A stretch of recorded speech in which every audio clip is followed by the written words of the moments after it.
to a lot of award shows. How is that? It's so surreal. Like, I don't understand. You just meet these really, you meet icons. Yeah. You meet icons and they have seen something you've done. It's very like, what? It doesn't make sense. You kind of feel like you're in a film because these people are talking to you. You're like, what? Wait, hold on. I just know you from the TV.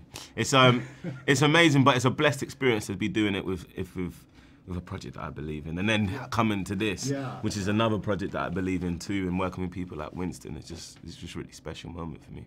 How excited are you for people to finally see this? They don't, you know, we think we see all the Marvel characters. We've seen them all. This is yet another, and it has its own, I don't know what you say, obviously stamp on it, even though it's Marvel. So, I mean, I'm excited, you know, on different levels for this, and it's so layered.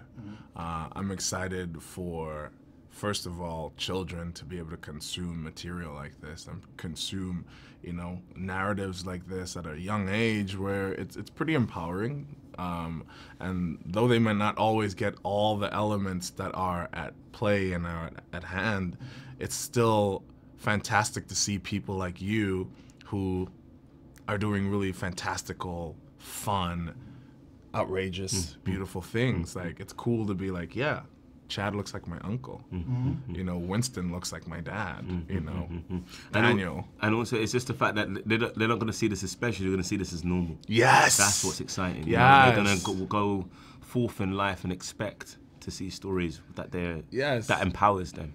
So, and you don't realize how much we haven't had that. Yeah. And so it's a kind of intangible thing that's happening at the moment. Because it's 2018 and this is still the first something. Like, that shouldn't still be, you know what I mean? So for them to grow up in a world where their first should have nothing to do with this, you know? Do you remember anything in film or pop culture that you remember that you're like, this is amazing? Like your version of Black Panther coming out? Or... I think a lot. Eddie Murphy meant a lot to me growing up. You know, it's like I think it was mostly TV shows. It's like Fresh Prince and Sister Sister and One on One. Those kind of shows. Like, oh, this is my world. This is my. But it's African American. But this is people that look like me and different strokes. We used to watch that as a kid. Like it's just like, oh wow. It's mostly when you look to TV. I never really looked to film like that because there was one here and there. Like Sister Act 2 was one. Where it was like, oh, that's like that's like Lauryn Hill, and it's like, oh, there's all these cool people that look like everyone around me. So, so that's why this film's so important, because I mean, in film, I can't really pinpoint a lot.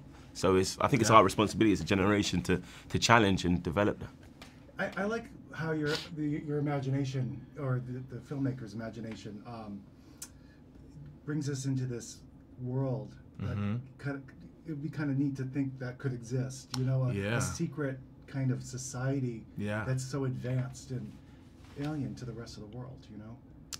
Well, I mean, I feel like there are cultures out there that just don't get. I feel like it's more of an allegory for things that do exist in our world that we just aren't aware of for whatever reason it is. Like, there are cultures and people who are this beautiful and this, you know, fun and smart and powerful that exists today that we just aren't aware of. We just aren't aware of their culture and what makes them them, and we aren't aware, you know, on a broad, you know, commercial scale about what they are. I think that's kind of where I see it, you know?